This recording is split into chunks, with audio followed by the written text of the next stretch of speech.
Hey everybody, Z Garcia here. So some time ago, I reviewed this Maximum Apocalypse Wasted Wilds, which was the latest release in this Maximum Apocalypse line of games. And today I'm going to be reviewing a couple more products in that line.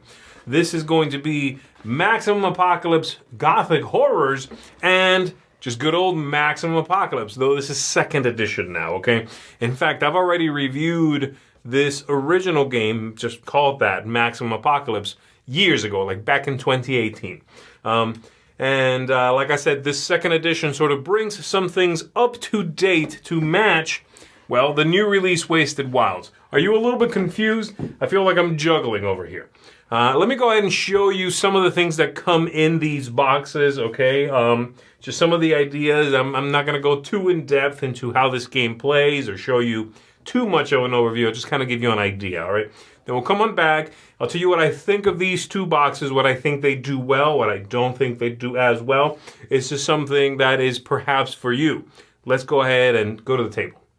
So we'll start by taking a look at Maximum Apocalypse here. This is the original game brought up to speed with some of the rules that were added later on.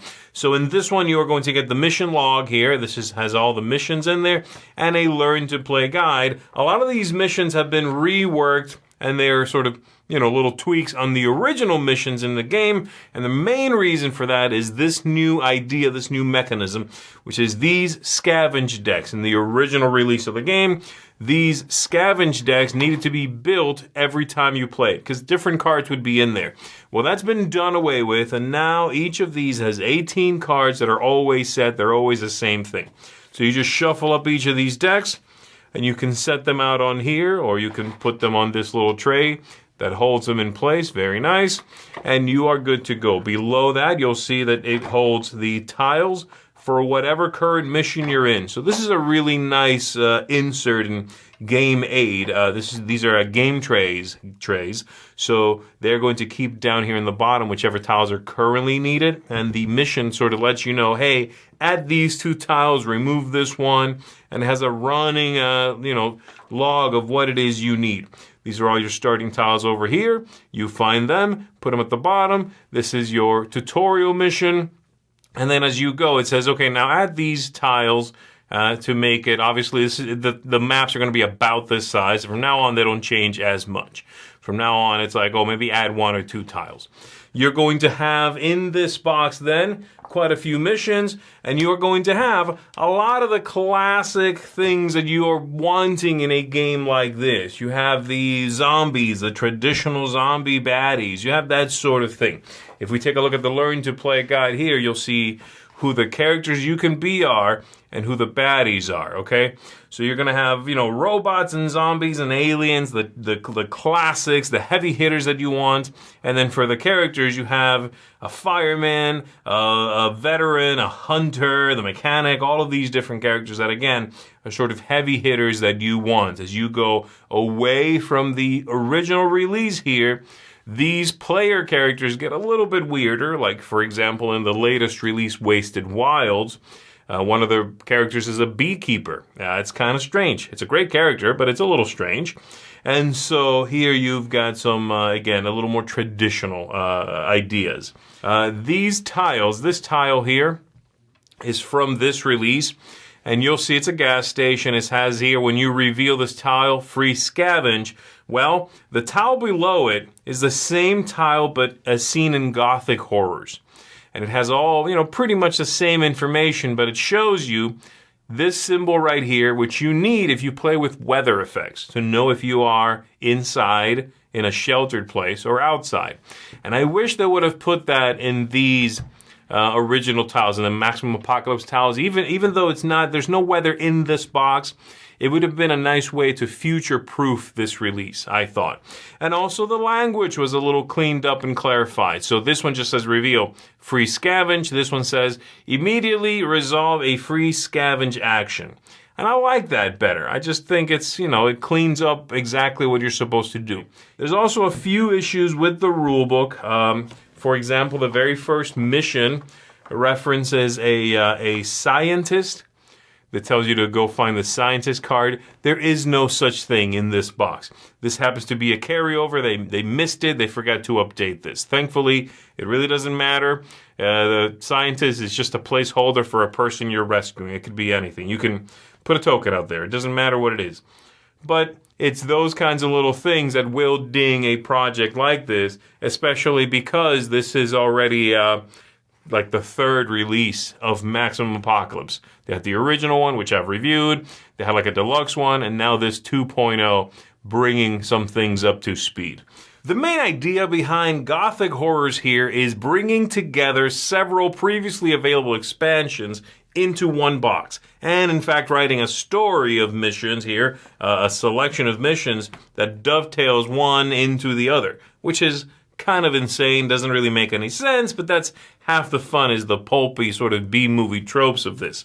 So in this one, you are going to be getting a lot of characters that were released separately. So for example, if we take a look at the Learn to Play guide for this one, let me grab that right here. We are going to see that you have a priest over here who came with the vampires in the sort of the Gothic Horror set. But then we've got a Ronin over here, and that came with some yokai, which are these right here. So that Japanese lore there. We got a ranger, we got a scientist, an adventurer. 5 characters for which you see the miniatures up here. And by the way, yes, both of these sets come with miniatures for all these characters. Here are the ones from the re-release of Maximum Apocalypse, including the little doggy for the veteran. So there we go. And I love that these can hold any miniature, so you could take all 5 of those and hey, look at that. They could go in there. Though it's a little tricky to combine these two. To be fair, all the components don't quite fit in one box elegantly, let's say. So in this one, then, you are getting all this, but you're also getting a bunch of weird monsters. You're getting the dinosaur set, the yokai, the vampire, the kaiju set. You're getting the rapture monsters. There's quite a few different things. So the main good thing, the main sort of interesting thing that this set is doing is giving you all these small expansions. If you are a collector, you love having these different flavors, and you didn't have any of these before. They are going to have the same setup as the new way to do this. These decks that are preset, 18 cards each. You do not need to modify them depending on, oh, I'm playing with the kaiju set. You don't need to mess with this. You find your mission, you shuffle up these decks, and you are good to go. And so I really appreciate that. I like that that's the way that the new system does it. You don't need to worry about updating and changing the setup every single time. You need to do it with the tiles. You do not need to do it with the cards. And so that is neat and speeds up gameplay. And then you also have this idea here that we've already seen in the latest release in the series. But again, now you go back and add some of these ideas to it. They give you this board right here with weather effects, day and night effects, as listed right here. And there's even a section down here for tribe cards, which are not even in this release, but that's in Wasted Wilds. And so if you wanted to, you could grab tribes from that, throw them into this set, boom, you're now playing with tribe cards. So first of all, let me start with the purpose, or what I think is the purpose for these 2 boxes, all right? The first one here, Maximum Apocalypse. The purpose here seems to be to bring this up to speed with the new sort of idea, philosophy for the game that came out in Wasted Wilds. That is, well, this includes miniatures now, which were not in the original release. They were just standees. And you also then have a sort of campaign in which you do not have to modify those decks of cards that you search through. Now, Gothic Horrors, I think, is slightly different. Yes, it does those things as well. But it also brings together various expansions that came out for the game before into one big box, and everything is playable right out of here. So this is a standalone expansion, okay? This is going to have Gothic Horrors, which is, well, the vampires, the Cthulhu stuff, and then the yokai stuff. But it also has in here Jurassic Perils, which was, dinosaurs. It also has Allies of the Rapture, and it has Kaiju Rising, which, that's Cthulhu, right? Not Kaijus. They look alike a little bit. So all that stuff is in here, sort of reworked into a campaign, which is pretty loosey-goosey, to be fair. It doesn't make a lot of sense, but it's like a B movie. It's not, it's not going to make a lot of sense. So while this is updated, the decks, same deal, the decks don't change, those scavenge decks. It is the ultimate idea here is a little bit different. It is a catch-all box. If you really like the game and you want more, this feels like a good place for that. Though again, if this is the one that speaks to you and you only want one of these, this is standalone. You can just play this. But there's more characters, and again, sort of more classical, traditional characters in the first release. So let me break down some of the things that you're going to be getting in these, and again, some pluses and minuses for me personally. So they have miniatures. Both of them are going to come with the miniatures instead of standees now. Gothic Horrors, like I said, is going to be standalone now. The clock board is going to come in this, something that we saw in Wasted Wilds. You're going to have that clock board in here, and they've updated some things to work with that. You get the weather effects, like night and day cycle. You get some status things, status effects that, in this case, madness used to not be called a status effect. Now it's, sort of streamlined into being called that for simplicity's sake. You are going to, madness is called exposure. It's like a type of exposure now. And then the preset scavenge decks, of course. So things I like, okay, let's start there. The theme and the artwork are number one. They're like way up here too. Because I think both of these games look amazing and they're just chock full of fun, thematic junk. Fun stuff, okay, to just have a good old time with and not get hung up on other things, which I'll talk about. But that's the idea. They really do look good, and they have great themes, both of these boxes. You can mix and match stuff, too. You can throw in Wasted Wilds if you've got that. You can do whatever you want to. The Gothic Horrors being its own core box, I like that. That's a positive for me as well. Having your own character with your own deck, doing your own stuff, I really like that. Setup being a little bit faster, I like that as well. Not having to mess with those decks of cards, though I do have a negative that comes with some of that as well. And then the final thing I like is this feeling of like play however you want sort of vibe to it. Like, oh, you want to throw in the vampires and the raptors? You can do that. Just shuffle in the raptors. Oh, you want to play with this character from this set and this other character from a different set? You can do that. You want to throw in allies? Fine. You want to use the alternate promo characters that used to be exclusive but are now included in this? So you can not just be the vet and his dog, but you can be the alternate vet with the alternate dog and have very, differing powers. They're in here now. You can do that. So I like all of that, this feeling of play however you want. So things I don't like, okay? And unfortunately on that list is also that play however you want feeling. That makes both lists for me because I find that sort of lack of precision, that lack of specificity to be problematic for me. This is a game that rewards and maybe even thrives upon people who love playing fast and loose, who are okay with house rules, who are good with making a call and keeping on trucking. And the games feel that way, playing, if you are someone who excels at that, you are going to have a good time with these games, I think. Again, as long as you like the theme and you like the cooperation and all of that stuff. So I find that to be a problem, this sort of general feeling, it seems, from the rulebook, the designer maybe, I don't know, of like, just make a call, have fun with it, don't get too hung up on the specifics.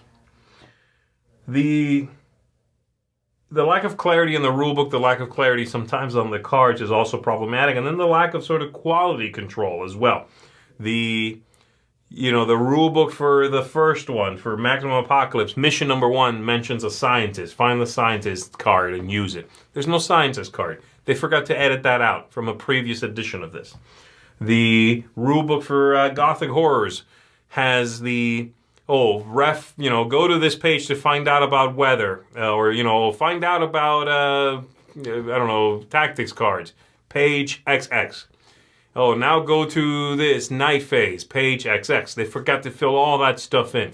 There's some missions that don't have a map setup. In fact, I'm not sure any of them have a map setup. They all say suggested setup. And again, I'm not sure exactly how that's supposed to work. So things like that. They're better than they have been in the past, okay? There's keywords in the backs of the rule books. They have the quick reference guide on the backs of the player, of the rule books and the missions. But it's not there. And I was hoping after this and some of the clarity it gives you that some of that would transfer to these, but I guess they felt a little bit rushed to me, these two products. After Wasted Wild sort of upped the game, these two were very quick to come out, and I wonder if a little quality control didn't slip away, unfortunately. I also thought that, I'll give you one more, when you finally introduce the clock board, the mission doesn't tell you where the clock starts. Like, which way is it pointing before you start turning it? Things like that are strange misses, And then the final thing would be the randomness, okay? The randomness in the game is tremendous. You can have a game that you very quickly find something. In one game, I had to go collect some things and then take them to the hospital. So I have to go to a tile that's marked A with a little star that says A. And then after I do that, I need to go find the hospital and take the things I grabbed from A to the hospital, wherever it is. I got to find it. Well, it turns out the tile I flipped over for A was the hospital. Super easy. Cakewalk mission, okay? Another one I played, one of these Gothic Horror ones, is go explore things, gather them up, and take them to a hidey hole. Go to a safe, place to sort of shore up your defenses. Well, we explored half the map, and we're really coming up short with places where you could explore. They just didn't have scavenging symbols. These things are going to happen. It's a swingy, random game. Somebody in the game said that it sort of reminded them of Betrayal at House on the Hill. And then when they said that, I'm like, you know what? You're right. This is very much like Betrayal at House on the Hill. It has those same highs and lows. That feeling of, this is a great story. It's going to tell a fun tale. Oh, wait, it crashed and it burnt. And maybe next time it's going to be fantastic. And it just might be. It might be a fantastic time. But it's a little unreliable. It's a little unpredictable. The game length, the randomness, the luck, the difficulty, all these things are really on serious sliders, okay? And you can't control that too much. Though they give you some ways to control it in here. Play however you want, mentioned above. So there you go. Another thing I really wish they would have done, and again, this is sort of like iterative, something they can add perhaps, is the missions. The first part of the book, the mission log, tells you which tiles you need. And as you go through them, it might say, remove these 2 tiles, add these 4 tiles, which is nice. I just wish that those missions could be played alone. And they can, and they encourage you to play however you want. But if I want to play mission 8, I need to figure out what tiles I need by going backwards through the missions. I need to go to mission 1, build it, and then go through, at mission 4, I was supposed to remove these 2 and add these 3. Then in mission 7, I'm supposed to remove a different 5 and add these other 4 to then play mission 8. And it should just say what I need at the top. So they killed it with the scavenge decks, knocked it out of the park. But the tiles, every mission should say, besides what you remove and add, if you're going through the campaign, it should also just tell me what tiles to play with. Right there. Don't make me sort of reverse engineer the stack of tiles. So, one of those things.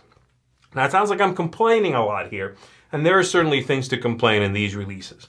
But what I can't show you on the camera, I can't quite get across to you, is just how fun these games are. Yes, I end up having to pull out my phone and Googling a question that I had and hoping it's on BGG.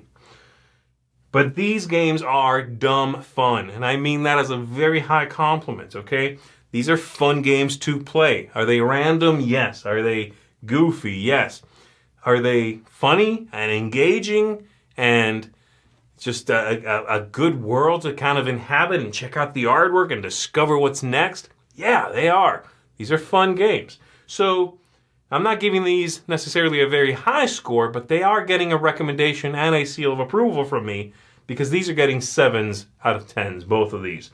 I do enjoy them, and if you are someone in the target audience here, I think you'll enjoy these as well. As far as which one I recommend, if you've never played either one of these, maybe the first one, like I said, it's a better introductory set. But this is such a cool box. I really like this Gothic Horrors catch-all box. It gives you a lot of goodies just in a single, purchase, and you can play right out of it.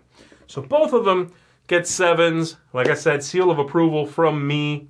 And that's going to do it, everybody. I hope you enjoyed this. I hope you find something here to like, and maybe this will be one that sings to you. Thanks very much for tuning in. I'll catch you on the next one.